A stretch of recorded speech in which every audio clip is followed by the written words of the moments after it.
Ghost stories, pressure. She was the first ghost to arrive, but it wasn't long until there were dozens of them, scanning every pile of debris that remained of Tower North. They came in search of the one who guided their journeys, the one who spoke for the traveler.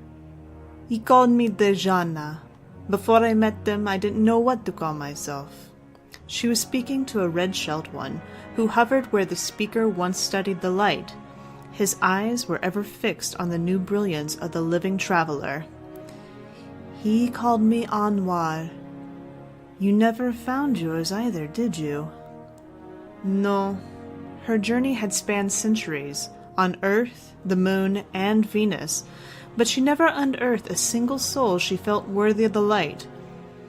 I used to think it was me. Perhaps I was too picky. But he assured me humanity was vast. The gift of the light must be deserved, and it was better to be thorough than end up with someone too weak to bear the burden, or worse, misuse it. He at least made me feel useful. I put my search on hold and served him as a cartographer. You?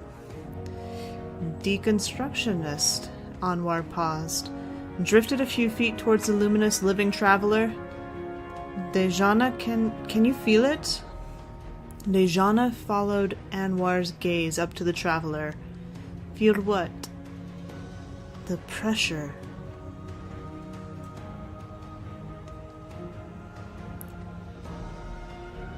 Ghost stories, Ghost Hunter. The speaker's warnings were clear. Always mind the light.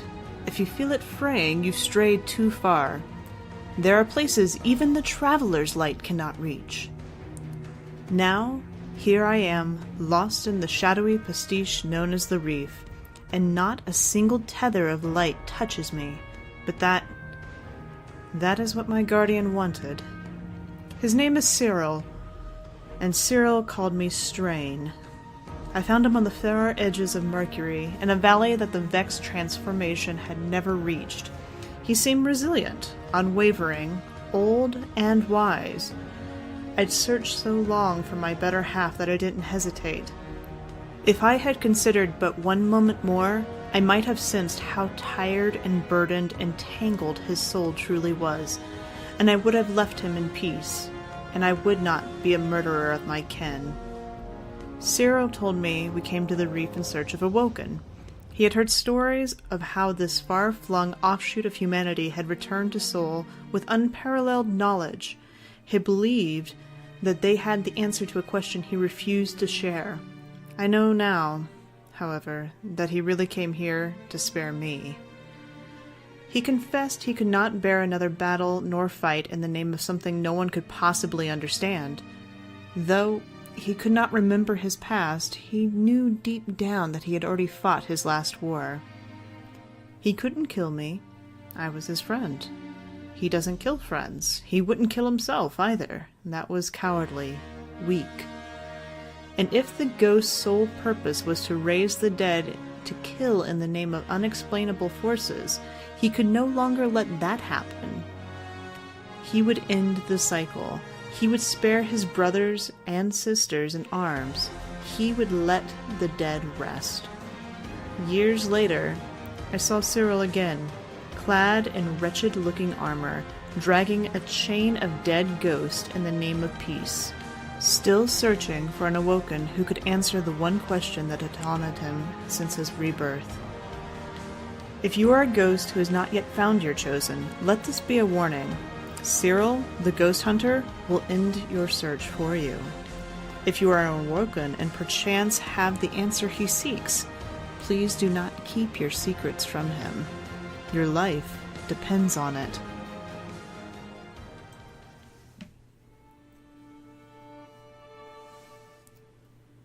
Ghost Stories, The Chosen's Choice.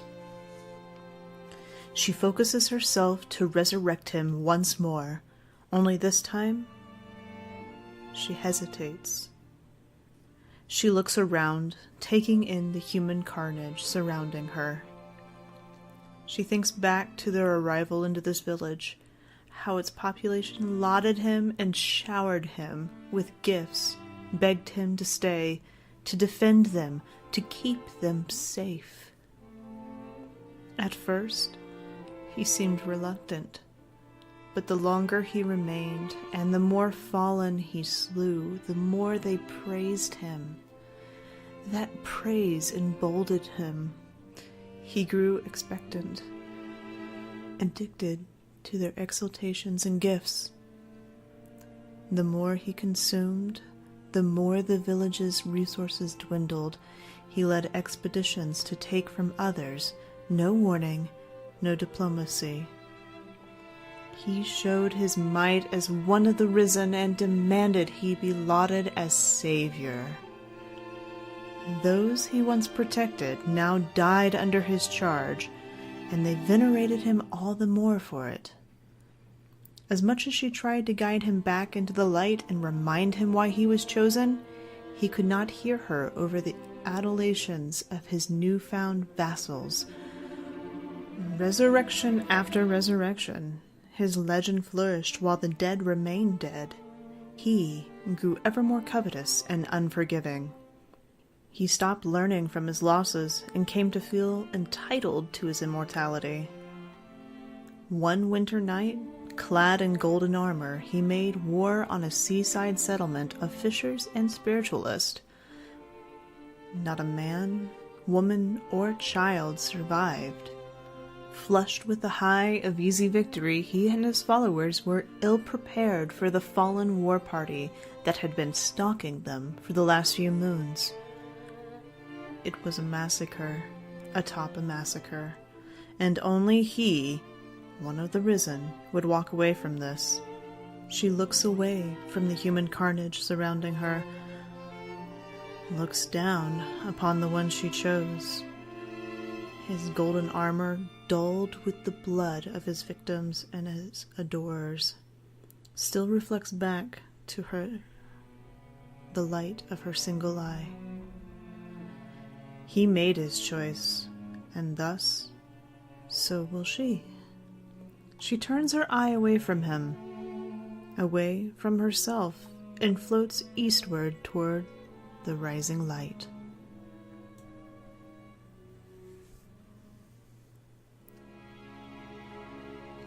Ghost Stories, The We Before Us. I remember the moment we were born. There was pain and loss, and a feeling of falling. Was this the end? The shadows gathered, colored bruised purple and gray in our fading consciousness. Our shell cracked and splintered. Parts of us were lost or carried away. We felt those wounds, jagged and sharp. We could feel them still, attached by a gossamer thin strand of understanding. We felt a garden with no blooms, a valley shrouded in gloom. We felt ourselves dying. We didn't want to go. Then, there I was, separated from the whole. I could feel it shrink, slip back into itself, dim and unseeing. I knew it was waiting, resting, watching, considering. And I knew what I needed to do. Somewhere in this wide, amazing galaxy there was a person. They were quiet and dead, like we had been. But I could bring them back. I could share what was inside of me. This glorious warmth and life and breath and being. Together, that person and I would do what we, the we before me, could not. I wrapped the spark that was me in metal and glass, a tiny bit of something that reminded me of the home we had shared. Then, I set out to find my person, the keeper of my light. There were so many people, so many still, fragile things decaying into dust, lost to memory. I touched each one, looking for something. A fragment of ember under the ash? I didn't find it. I know now that there is one person, only one, that is mine. I've been to many planets, seen things I never knew were possible, hid from monsters, followed dreams.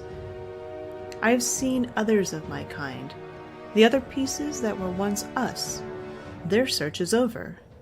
They are complete, stronger, braver because they found their counterpart. I am alone. I know you are still out there, that you are waiting for me. But it has been so long, and I'm so very cold.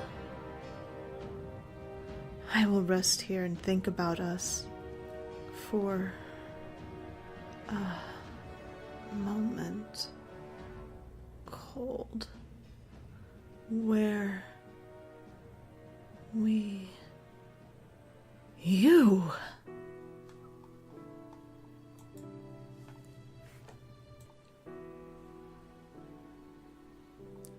Ghost stories? Don't call me Ghost. I want a name. Is this because of Sagira? She has a terrible influence on you. She has a name. People don't just call her Ghost. It's insulting to be called Ghost. I'm not a thing. I'm me. Who are you then? I don't know. I'm me. And you want me to define you. That sounds like you're a thing. You're insufferable. Do you know that? You didn't have to bring me back. You know that's not true. Is it? There you go again, Tyra, questioning everything, treating the entire world like a puzzle that you have to record and analyze and put into your files. I cannot do anything else. If I do not question, do not study, do not learn, I have no purpose. Every mind has its own form. You've been reading philosophy again. Rousseau. Ikora lent me a copy. Don't pout, Ghost. It's annoying. So is being called Ghost. Might as well cover me with a sheet. Choose your own name. You don't need me to define you. I will! Well, what's your name, Ghost? Don't call me Ghost!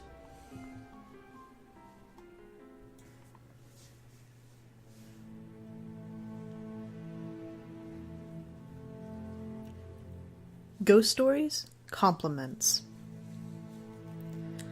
I remember talking to Ophiuchus one day about the connection between ghosts and guardians. This was years and years ago, back when we were still in the city and Osiris was Vanguard Commander. Osiris and Ikora would talk for hours, days sometimes, and frankly it was pretty boring, especially when I got stuck entertaining Ophiuchus. Seriously, that ghost is not a conversationalist. Anyway, O said he had a theory why there was one ghost for one guardian. He thought that each of us had strengths that complemented weaknesses in our guardian and vice versa. That we needed to be together or neither of us would be whole. Like soulmates? I asked, because I am not in love with Osiris or anything. Not only would that be really weird, he kinda gets on my nerves a lot of the time. It's not a romantic attachment, O said. If he had eyes, he would have rolled them at me. It is my belief that the Traveler understood that normal people would not be enough to protect humanity, that it would take those who are extraordinary in both body and spirit, and that only by merging of Ghost and Guardian into a single unit could this be accomplished. I don't know where Ikora keeps you, I told him, but Osiris and I are not a single unit. You heard us argue. A lot. And why do you challenge him? O asked. Because no one else will. He's the great and powerful Osiris, hero, scholar, savior, yada yada, and no one, not even Ikora really challenges him. They do what he wants, even if it's a terrible idea. Not me. Everyone needs someone to tell them to get over themselves every once in a while, especially Osiris. Would you say that is a strength that complements a weakness? I didn't answer. I hate it when somebody else is right. Good thing it doesn't happen often. All right then, smarty ghost, I finally said. What about you and Ikora? You're both rigid and stuffy. Read too much. I'm a calming influence. I encourage her to think before she acts and not to let her emotions get the best of her. I couldn't help it. I cracked up. It actually took me a minute to get under control. Ikora? I said, laughing so hard I could barely talk. Have you met Ikora? All she does is think. You don't know her at all, Ophiuchus told me.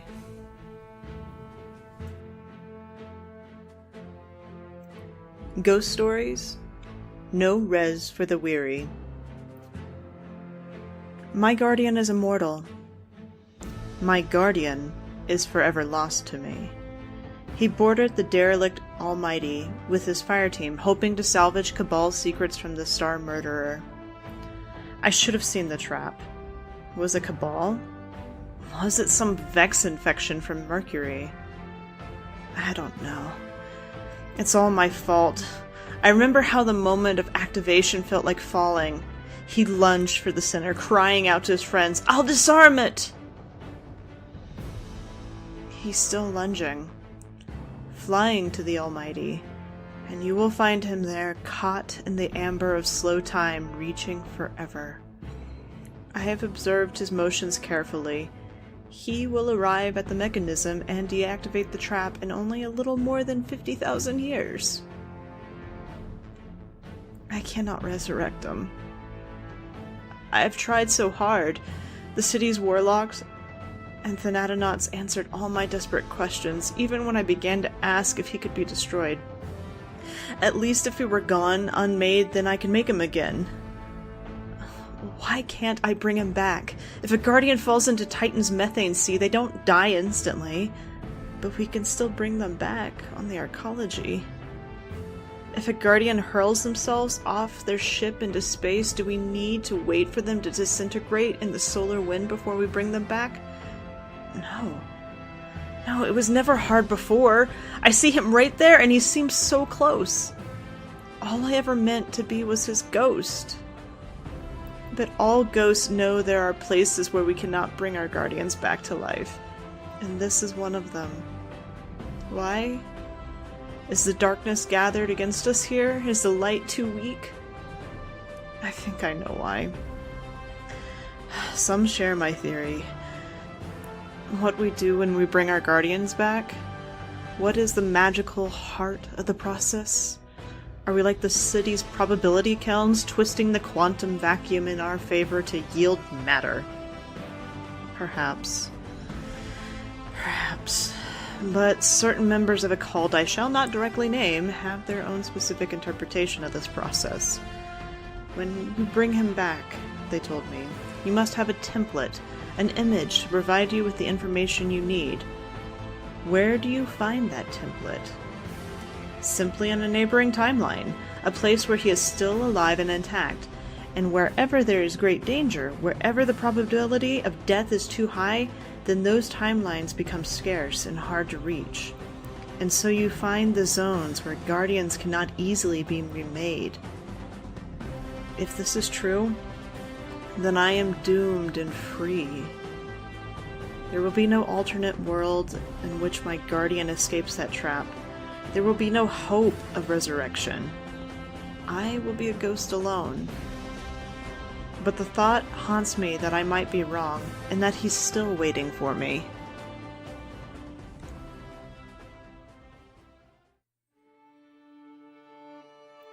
Ghost Stories. Confession of Hope, Part 1. The choice haunts me. It was not reasoned. I let emotion get the better of me. The fallen had moved on. The few survivors were huddled close in the dark of a cave, muffling their heavy, quick breaths, stifling their sobbing. When I found them, many nights before, I also found renewed purpose. I had traveled these dead and dying worlds for longer than I cared to remember. all the while in search of a spark worthy of ignition. Over time I'd grown weary, but in this small band of survivors I found hope. If I couldn't find a lost soul worthy to be touched by the light, then I would find another way, a smaller way, to be of service. I would lead this small gathering of desperate men, women, and a single child to the growing sanctuary beneath the traveler. If I could not find a hero to challenge the darkness, I would be a guide to those in need of salvation. It took some time to gain their trust. I was odd. Other. They thought I was an angel. I told them I was not. They named me Tiashi. I did not object.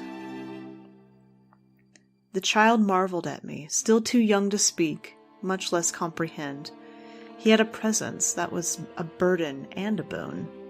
His parents did all they could to nurture him, protect him, with the aid, comfort, and care of their traveling companions. Once strangers, now bound deeper than blood by their shared experience, is this new life after the end of the world. On that day, in the cave, huddled in fear as the fallen skiff's roar faded over the tree line, the mother wailed, a sound I had never before heard and hoped to never hear again. Such pain, such sorrow, grief, suffering, loss. Her cry echoed through the forest. Her husband, weeping and on the edge of breaking down, simply held her, and the dead child in her arms. The others tried to calm them, out of the fear that the fallen would return. The attack had been swift and brutal. 20 dead, only 9 survivors here, in this cave. I watched the tree line, anxious and afraid. The mother's pain filled the space between the thick trees.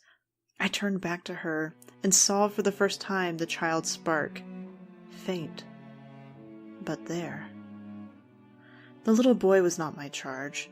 Those selected to return were champions. This child was so small, so frail. What devotion had he shown? What bravery? What had he sacrificed? But a thought lingered. Was it not my purest purpose to deliver hope? Every hero raised fought not for themselves but for the whole of humanity. If saving one life, if redressing this one terrible loss was not a worthy cause, what was? I watched the mother as she cried. I felt myself expand, felt the light that was me intensify. In a way, it was outside of my control, as if something had reached inside me and flipped the switch. A beam erupted from my core and bathed with light the child's small broken body. A second passed, and he began to cry. All fell silent. The traveler's gift had been given, a child returned, and with him, the beginning of my journey's end. Did I do the right thing? Would the child grow to reach his peak physical self? Would he, like all return, be ready for the wars to come? But then a thought came over me, one I had never before considered. Maybe death would have been better. Had I saved the child, or doomed him? As his cries echoed, the survivors looked on in shock. There was joy in their silence. Wonder. I looked down on him, and pride began to well inside of me. I had done what was right. But that was then, only months ago, but long enough to seem like a lifetime. Now, the fallen are back and we are running, and I fear the promise of a gift given is far from enough to save us from a pirate's blade. Fragment of the last transmission from an unknown ghost.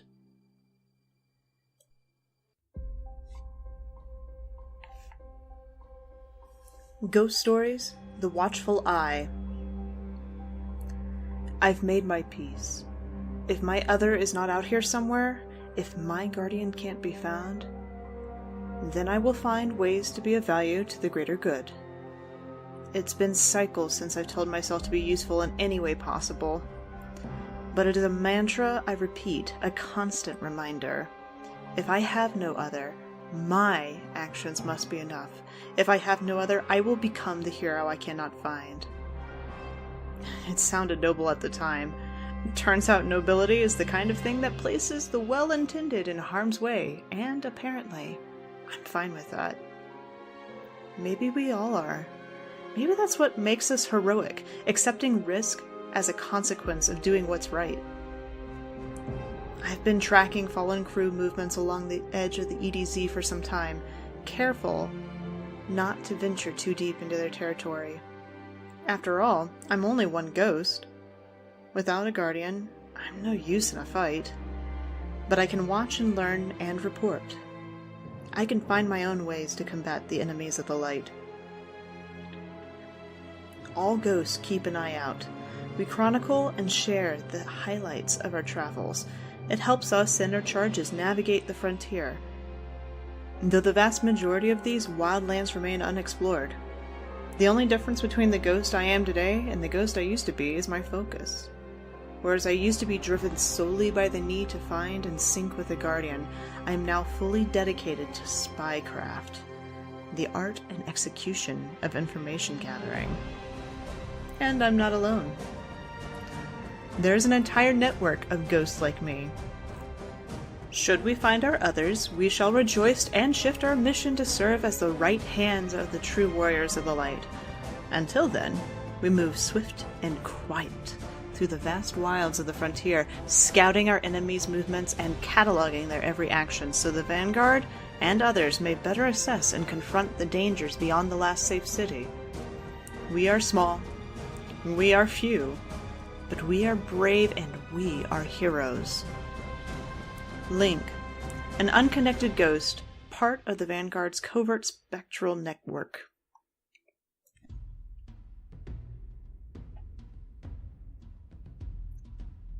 Ghost Stories. Into the Fray. She wasn't ready, but I had no choice. The Cabal mining rig was set to scorch the earth and then churn the soil to get at whatever they were after underneath. Problem was, my guardian, the one I'd spent a very long time looking for, was lying dormant in their path, a lifeless husk in need of a wake-up call before her remains were atomized and I was left for eternity without my chosen. That I'd found her seconds before the Red Legion survey team arrived was unfortunate, but I had to do what I had to do. Some risk, after all, are worth taking. It was now or never. And besides, there's no timing like bad timing. I opened myself up to the Traveler's gift and enveloped her in light just as the mining rig settled. My new guardian gasped and sat up, crying out as if it was waking from a nightmare. Not good. The Cabal security team was on us quick. Their slug shots ran out. Before she could take a second breath, my guardian was dead. Again. I spun and hit her with another scan as the rig warmed its burners. The Cabal released their war beast on us. My guardian was up as the ground heated and the war beast charged. She was confused, as was to be expected. "Run, now!" I tried to warn her, incite her to move, but she just looked around, dazed and confused. Then she saw the beast. Instinct, as it turned out, as is a compelling motivator. She was up in a flash, sprinting away from the rig's burners and away from the gnashing teeth that were quick on her heels. As soon as she cleared the rig, the Cabal opened fire. And here's where risk becomes reward. My guardian didn't flinch, didn't cower. Instead, she got angry and aggressive. The long-dead woman was back among the living for only a moment, and already she was one with war. I wonder, perhaps, if that's what makes humanity the perfect weapon. If that's what makes it a force worthy of concern. Not my place to say, though what came next gave me pause and more than a hint of pride.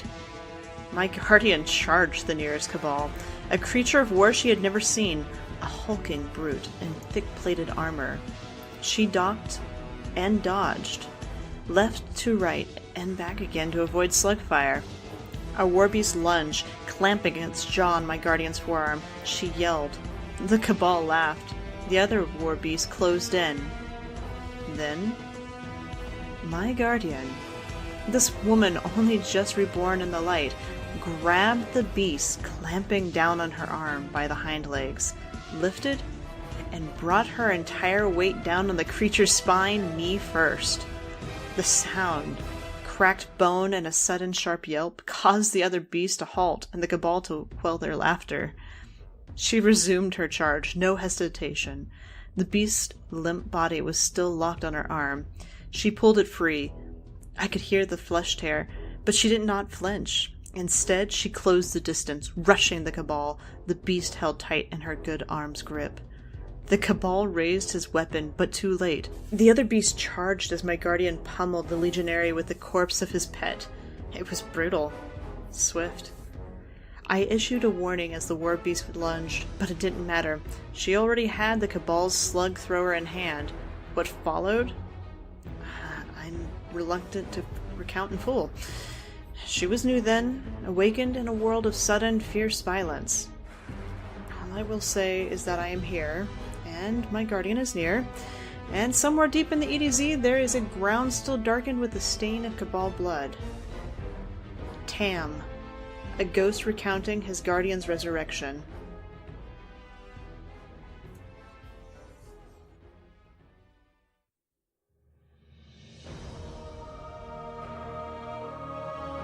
Ghost Stories. Struck by Wonder. I look upon them, and I am struck by wonder. All they do, all they endure. Not a single one asked for this life, this second chance. And when they woke, when the light hit their eyes in that first instance upon their return, they were welcomed into a broken world. Yet, they stand, time and again, against odds insurmountable, in defiance of all who would see their end. Such determination, such pride, such fire, love, joy, hope, fear, lust. Such powerful will, strong enough to carve the promise of new tomorrows across the barren landscapes of yesterday. It inspires. From the smallest victory to the grandest of conquest, I've seen it all. The raising of the first walls, the bravery of Six Fronts, the desperation at Twilight Gap, the war with the devils, the taming of the wolves. I've seen Iron Lords rise and fall, witnessed the last cycles of Dark Ages, and cheered as new triumphs gifted all with the promise of renewed hope. Our return to the moon and Mars, the pruning of the garden, and the defeat of Hive royalty. Even Gaul and his armies, so many threats, so many challenges, yet our guardians stand. Humankind persist. They are touched by the light, but no longer do I see it as a gift. Instead, it is their courage, their strength, their humanity that has been, in truth, the greatest gift, their greatest weapon. This thought brings me joy and a bit of peace amid such chaos. And I find myself asking so often, and with great anticipation, where to next? Observations of a ghost named Kaiser on Guardian Inspiration.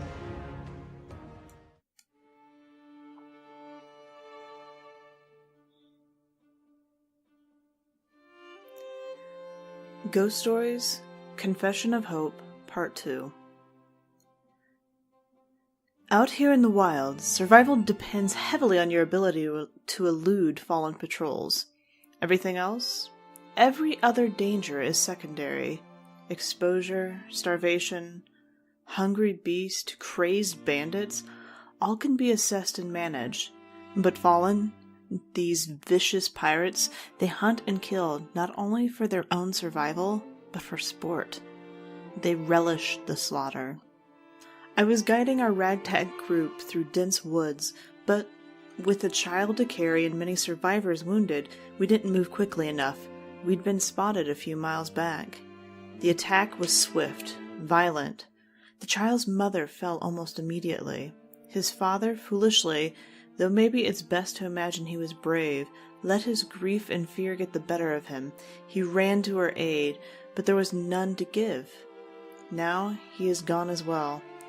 2 parents dead, 1 orphan child gifted in ways he can't yet understand. Others grabbed the infant and fled. He cried, confused, frightened. They muzzled his fear and made for the thick of the forest. I followed. The child was mine to protect, if I could. I had no choice but to stay with him. And yet, here I am. This hazy dictation is meant to give some insight, if needed, into my choice, into my moment of weakness that led to a child reborn. I'm recounting as I flee, so mind the clipped nature of this truncated plea for understanding and a brief history of what happened here. I will send this message on signal to any ghost who may hear. The fallen are on me. I have run from the pack to lead them away. Should I survive, I will return to the child. Should I fall, he will be left to others to raise, and will ever have only the 1 second life to give.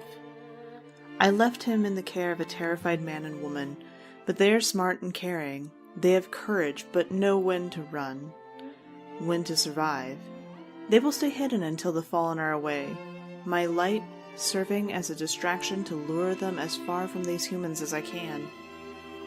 I made my presence known to the pirates, and darted from the last of the survivors, made myself a target to buy them time. But that time is short. The fallen are close now, and closing. I could hear the bark of their war cries. I could feel the spark of their blades. They've long since learned that to kill one like me is a future problem solved. I'm not sorry for the choice I made. The child gave hope, though fleeting. What comes next for him is unknown, but there is promise in him, should he find sanctuary, should he find guidance. This is not a confession. This is my hope. This is my fragment of the last transmission from an unknown ghost.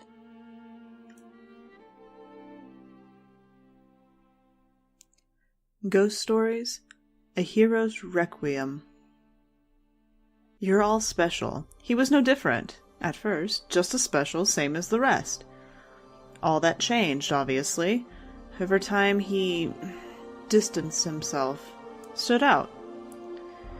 It took some time for her to adjust to his personality. From what she's shared, it took time for him as well. The Cade Six, known to all, is not the man he was in total. His wit and his playfulness were a shield, a weapon as trained as his blade or his cannons. He called her Sundance. I was never sure why. She said it was from an old legend, a fable from the time before the time before. I always thought it was because of her spark, the grace with which she moved. So effortless, so sly. They were a perfect match. There was no doubt he recounted his return to the closest of him on more than one occasion, and there's no doubt as well that the event shifted a bit with each telling, like his wit. The building of his legend was a weapon. For those who don't know, for those who were not lucky enough to hear the tale of Cade Six first from his own mouth, with that charm and the way he'd act out his favorite parts, complete with sound effects, here is one telling. It's a recording from the cycle's past. It's not the whole story, but where Cade Six was involved, nothing ever was. Boom! I wake up, groggy, confused, hungover. It's the same for all of us, so that initial shock's nothing new. Sundance is in my face, and I'm freaking out. My brain works, but I don't remember a thing except that I seem to be a functioning life form. I'm human. I'm a man. And then my mind starts reeling 1,000 miles a minute. Boom! Boom! Boom! Like I'm downloading the Idiot's Guide to Basic Human Existence. Cool. Great. I still can't remember anything. And I sure can't wrap my head around the talking, floating, magic robot orb thing jabbering in my face. I'm freaked. I'm so freaked. Smacked her to the ground hard. And I ran. I'm running, she's running, or, whatever she's doing since she doesn't have any legs. She's right behind me, going, "Wrong way! Wrong way!" She's screaming. I'm screaming. Whatever she's yelling, I just keep running. It's night. Did I mention that? It's nighttime and my eyes are still adjusting. So I'm running. Can't see, can't remember, scared to death, confused as all get out. And then I fall. I'm straight up falling. Just like that, I ran right off a cliff. It wasn't even a short drop. I bounced so many times. Felt each and every one till I didn't. Till it all went black again. And then, boom! I'm back. She's got me right up on my feet, just like she always does. And that, my dudes, was the start to a beautiful friendship. Most haven't heard that story, and in listening, you hopefully weren't looking for any definitive truth of who he was as a man or a guardian. That's not what the story's for. Its purpose, now, more than ever, fits nicely into the armor Cade wore best. He thought it was funny, and now, more than ever, Cade would want us to laugh. Shiro 4's ghost at a gathering in Cade 6's honor.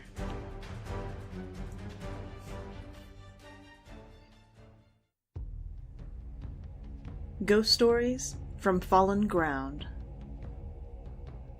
I am quiet. I am not here. The fallen cannot see me. They cannot know me.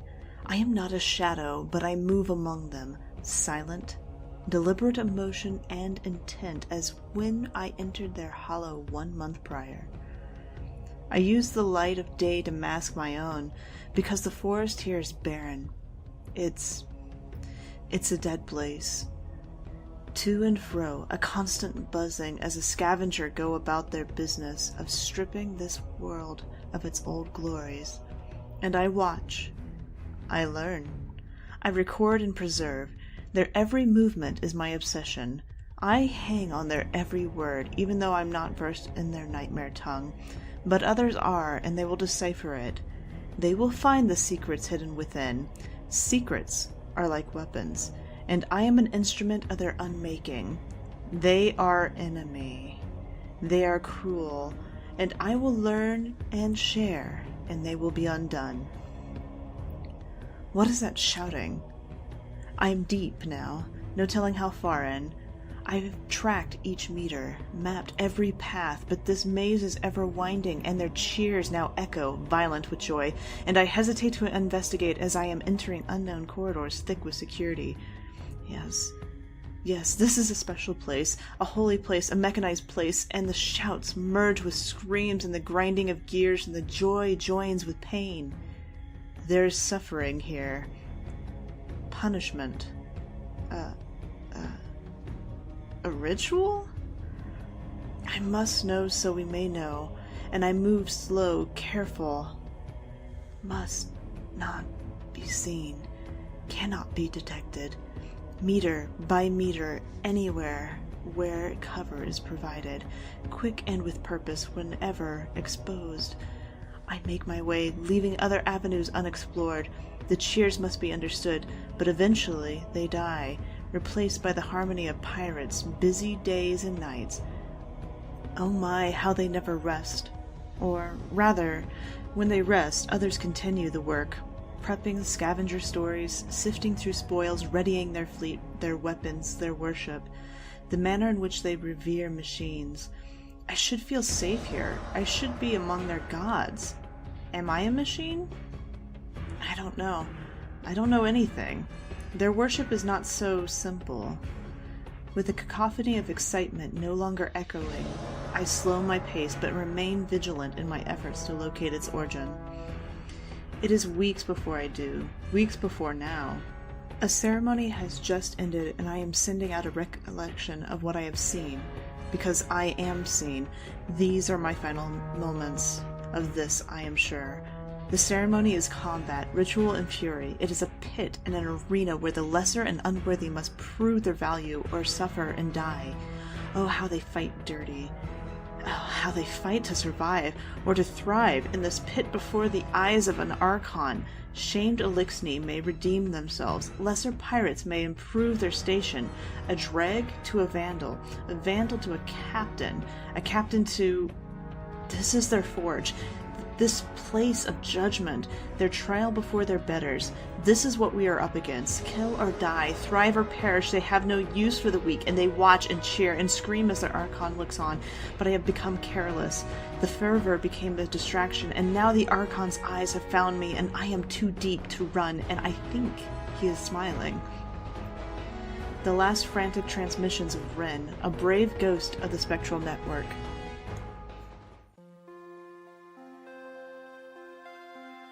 Ghost Stories. Ghost Community Theater presents. The Ghost Community Theater presents Oryx the Nightmare Daddy, One Brave Ghost versus the Death from Outer Space, a 4.5-act play.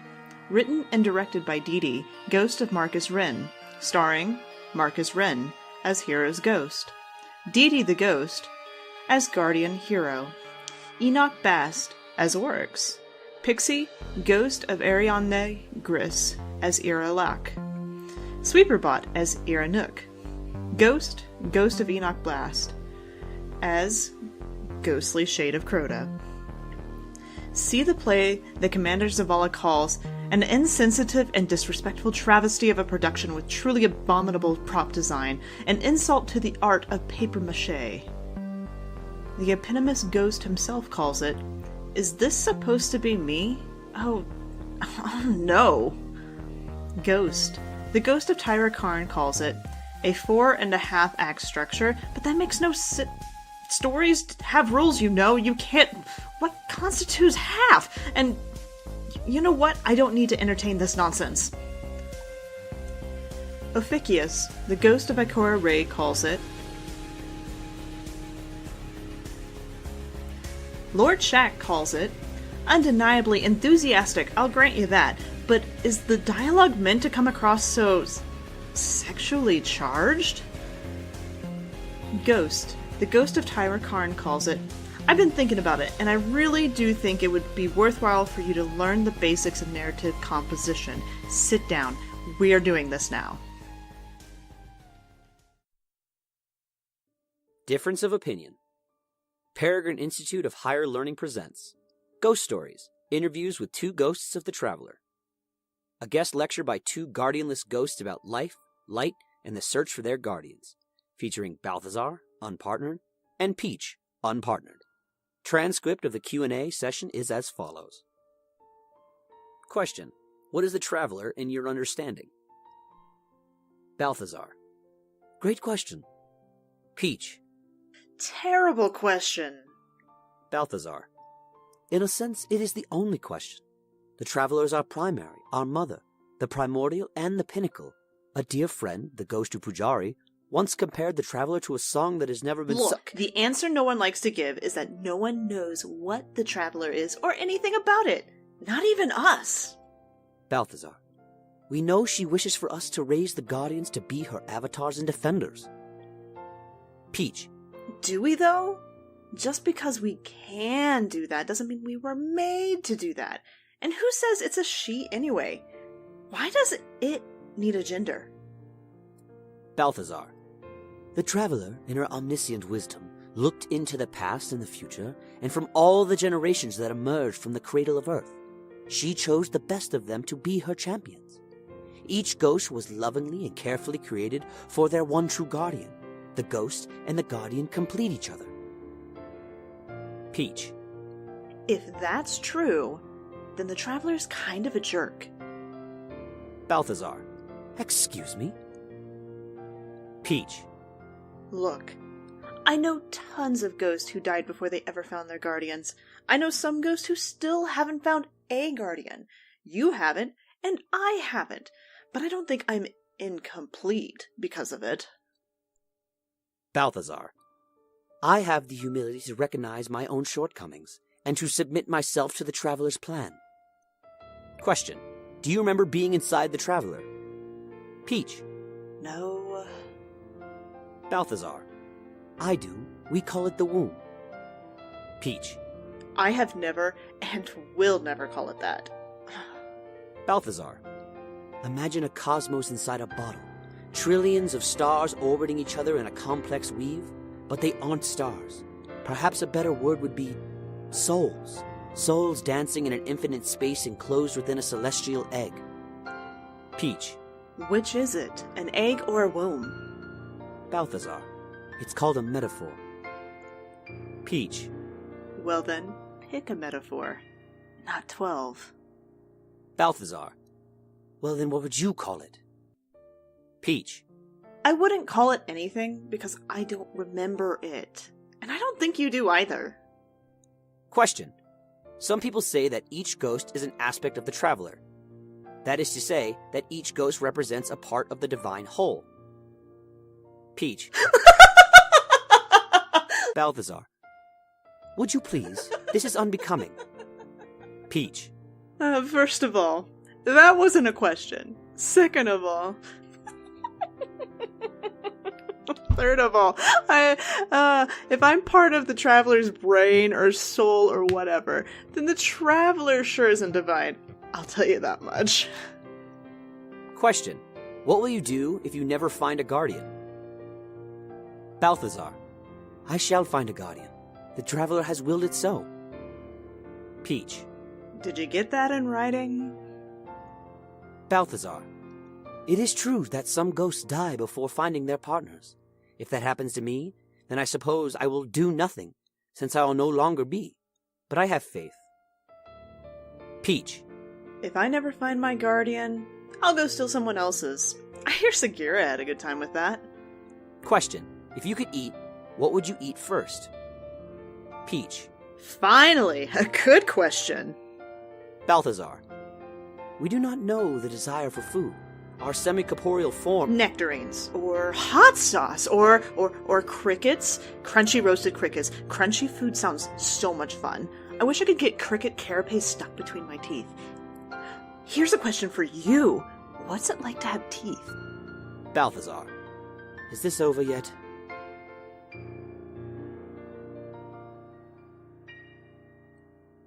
Ghost Stories. Protector of Ghost. From Micah 10 to Tulula Fairwind. Category 5 Sat Bounce. Priority 3. Hello, old friend. I've a knack for finding hunters. Another of my little pack has found her partner, a human male, and now the two of them are coming to you by watercraft over the Pacific. Keep an eye on this one, Tulu. He has taken the name Andal Brask, and I feel he will be trouble. Perhaps all this travel has made me sentimental, for when one of my ghost wards find their guardian, I am sad because my pack grows smaller. I miss them when they're gone. Now I am down to one ghost other than my own. Pup, we call him, the runt of my metallic litter. Pup has yet to speak, but always his little blue eye searches for his guardian.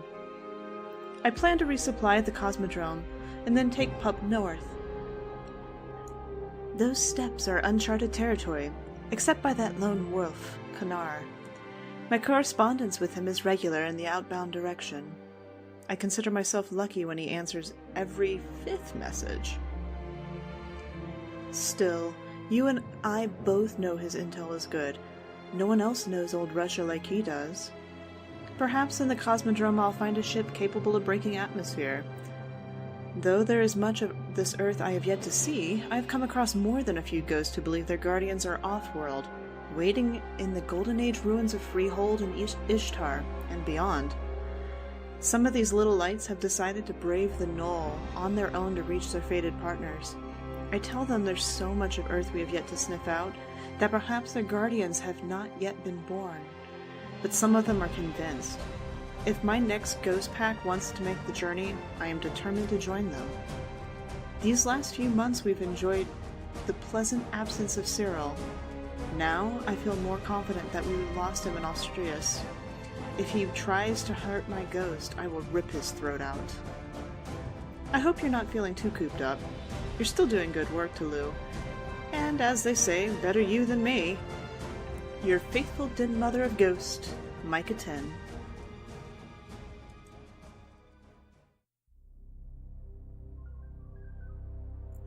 Ghost Stories, Savin.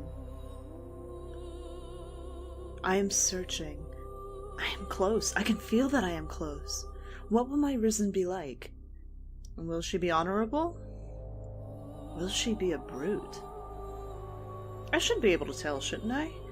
I don't know. I don't know that it matters. I've been searching since the day I was born. I'll take anyone. I crest a dune. The gobi is endless in the evening light, and then I see it, a burnt-out building, the only man-made structure for miles. I don't know whether to fly faster or to keep a steady pace. It doesn't matter, the dead cannot see. I am nervous. Why am I nervous? As I draw closer, I rehearse what I might say. First introductions are important. You are a child of the Traveler's Light, I say to myself. You have been chosen in defense of the solar system. We are both children of the Traveler. You and I are both children of... I forget my words as I slip into the building. I find meteorological equipment. I find an empty office. I find a dingy break room. At the back of the break room, I see my other half. A fallen vandal crushed beneath a toppled refrigerator.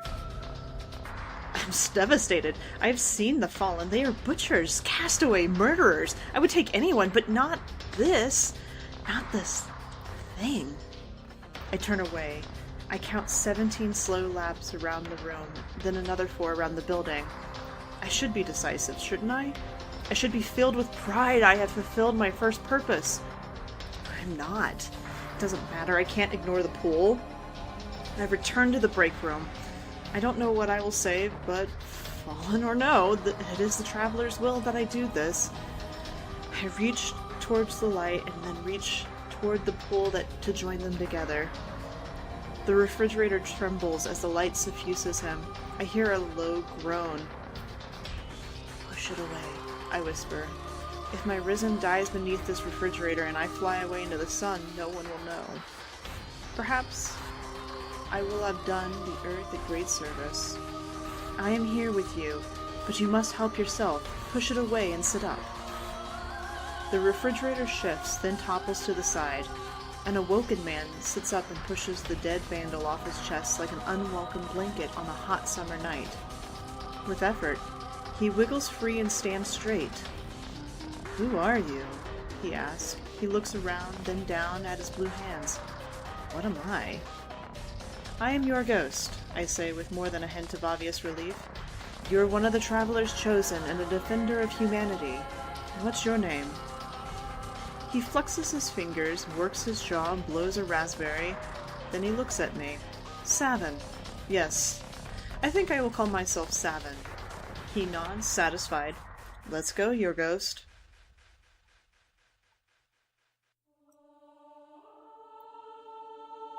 Ghost Stories, Pulled Pork. Nkeki 32 lies on the hull of her ship, skimming through gossip and salvage requisition list on VanNet.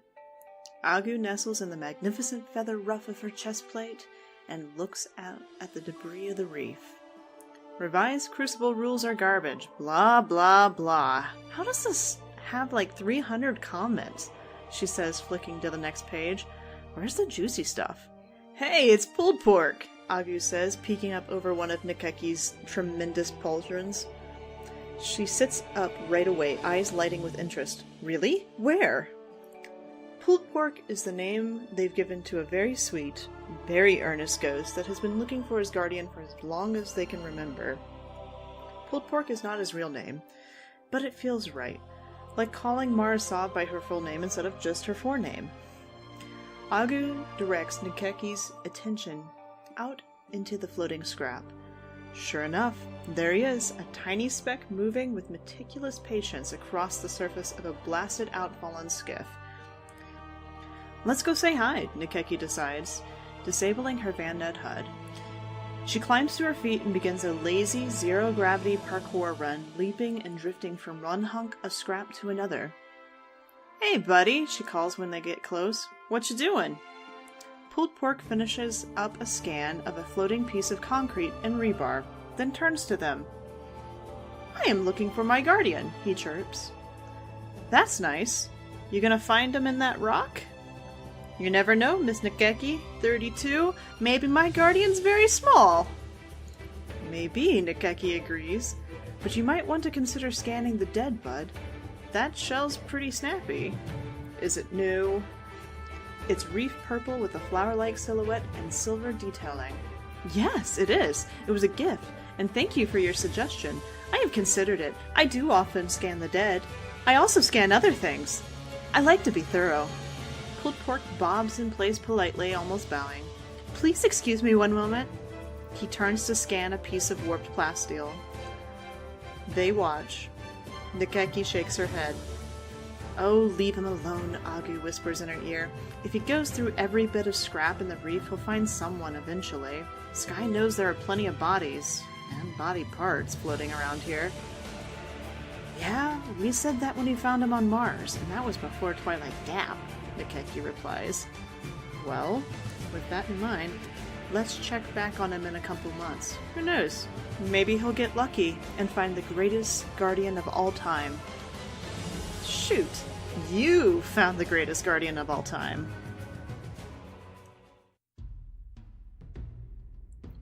Ghost stories? Who guards the guardians? All around me, the pitter-patter of desperate steps, the thump-thump of armor-piercing micro-rockets, the cries and screams that fill the air. I feel nothing. I'm filled with nothing, just frozen, empty, soulless, lightless. The Red Legion has come and taken it all away. Eventually, the desperate steps diminish. For a few minutes, the last city falls silent. Then, the low growl of their breathing, the clanking metal of heavy slug throwers against their crimson armor, the tremors of their heavy-booted steps as they draw near. Thud, thud, thud. Mortals ask themselves the same question all the time. That question about meaning, about their place in this universe. But we don't. Perhaps at first, as we try to make sense of the day the Traveler pushed us free from itself, but no, not anymore. We know our purpose, why we're here. In ancient times, humanity dreamed of gods in the heavens and winged protectors that watched over them, kept them safe from the uncontrollable and unpredictable harm. In this age, I believe humanity sees that in a guardian. Yet, when the guardians meet with trouble, who guards the guardians? Thud, thud, thud. They're close now. If they think I'm not going to stay by my guardian's side to my own bitter end, even though she's already met hers, they're deathly mistaken. I am meant to do this. My light will return. She needs me. Thud, thud, thud. Those heavy, red-booted steps come around the corner. I will not move. We're face to face. I will not abandon her. They raise their weapons. I will not let my purpose go unfulfilled. A rush of light. Can it be? Yes, the light! I can bring her back. I can bring... Bang.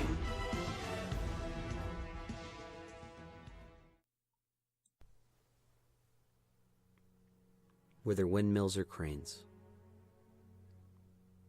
We set out to challenge the unknown, he'd say. His quest was to become legend, to slay beasts and conquer terrible lands. His quest was honorable, though in the end misguided. No, not in the end. Much sooner. The flaw in his ambition became evident shortly after we crossed the River Mire. At first I took his flights of fancy as playful enthusiasm, frivolous aggression free of consequence, a means of honing his focus and skill in advance of dangers to come. But quickly, oh so quickly, I found his mind was not in tune with reality. He was driven, pulled by his imagination. Where any other would see the crippled ruins of an old-world crane, the snapped length of its long arm creaking in the breeze, he would see a demon. And in the cutting shrill of the swaying metal's cry, he would hear a monster's ravenous shriek. He had long talked of the adventures of his past life. I am an anomaly, he would decree. The lone guardian whose past rings true, whose history is his guide. He spoke about that dead life with such passion and detail. I not only wanted to believe, I did. But as he charged the crane's age-poked carcass, I knew a truth that had haunted me since the carving of the wicked wood some months ago. He was broken, his mind unsettled, his truth unfettered by fact, unbound by reality. He had named the wood, as he had the Howling Hills, the Dead Man's Crevasse, the Gorgon's Maze, all mundane landscape marked as hazards to be conquered, enemies to be slain, as he weaved a mythic tale of his own grand, and as I would find delusional design. In the hills, he slaughtered wolves. He called them hounds of hell. In the crevasse, he buried the remains of long-dead survivors. He called them foot soldiers of the Necro King. Down in the maze, he covered his tracks that the Stone Mother could not follow. He did all of those things and none, because none of those things were true outside of his fraying mind. The wolves were simply rabid. The bones, no threat beyond a reminder of all we'd lost. The maze, just a canyon. One way in, one way out. A straight shot through. As the crane fell and my guardian issued his killing blow, he laughed and then turned to me. His eyes, I could see he was gone. The one I'd returned all those cycles past, replaced by a hollow shell filled with madness. I don't know what broke him or if he had ever been whole to begin with, but in that moment, as he spoke, the conquered husk of the dragon of Summer's End, which really wasn't a dragon but simply a fragile old crane lying defeated in his wake, I knew I would have to let him go, to end his slide into uncontrolled folly. "Panza, old man," he started.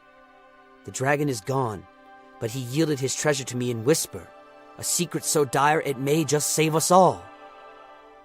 He leaned closer and said in a hushed voice, as if sharing in confidence, "The traveler is no gift.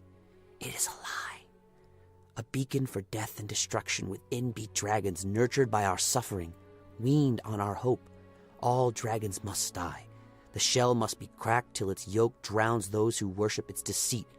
Our last great conquest. The crowning battle of our legend writ large." And then he shouted, "For light to endure, the traveler must perish!" He was smiling, confident, manic. 2 days later, he took a fall while challenging the mountain troll of Gallows Rock. It was a boulder. There was no troll. It crushed him.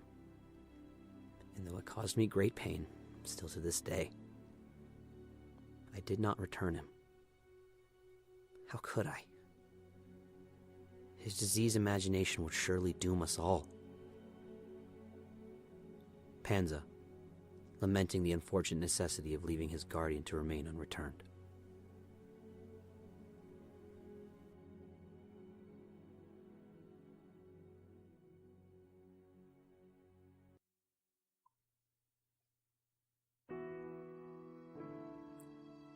Ghost stories, batteries not included. What follows are simple things. Use each as needed, use each as you will. These are not your strength, but they may bolster your might when the weight of expectation falls down upon thee. When the wars rage around you, find your peace. The light is not of you, and you are not of the light, and yet you are one. Give of yourself, and you will find all that you fear is missing. You are a hammer. You are a shield. Know the difference. Know yourself. Trust is a weapon. Handle with care.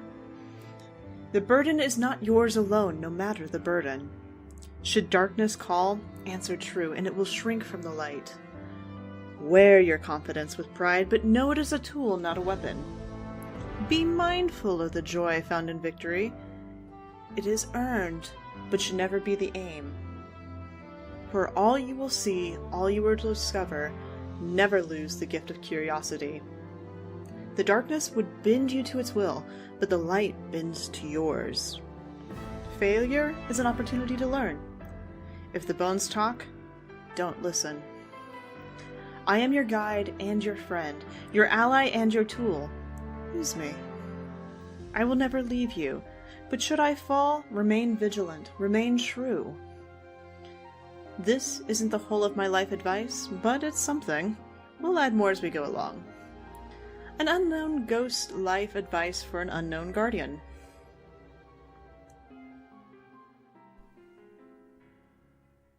To map the unknown. His neck snaps. He's dead on impact. I get him up, ask him how he feels. He says, fine. I ask him how it felt. He says, can't remember. I ask him if he learned anything. He says, nope, let's go again. Same drop, same distance, for the 5th time today from this drop. This go, his trajectory is less headfirst, more parallel, on purpose, I think, varying the instance for a broader range within the experiment. He hits almost flat. The sound is squishy, wet. Death is instant. I get him up, ask the same questions, get the same answers. We've tried it all.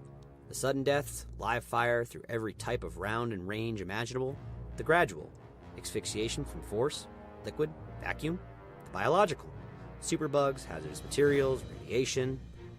We varied the duration of dying from immediate to over the course of years, multiple years, time squandered on a quest for discovery that could have been better spent elsewhere. I wasn't always skeptical, but there's an old saying about learning from your mistakes or when to quit or something like that. I don't know. But I do know fealty when I see it. We've tried it all. Nothing was learned. Others say differently. Others claim to have journeyed on the other side of death. Where's your proof, I say? Death isn't the answer when life is right here staring you in the face. I say a lot of things, but here we are. My guardian is soup at the base of a cliff 2 times the height of the tower, and when I get him up, he's going to say some variation of, I'm fine, don't know, let's do it again. And we will, because mapping the unknown means the answers you don't have could be the answers hiding on the other side of one more try. A ghost, questioning the repetition of his guardian's thanatonatic technique.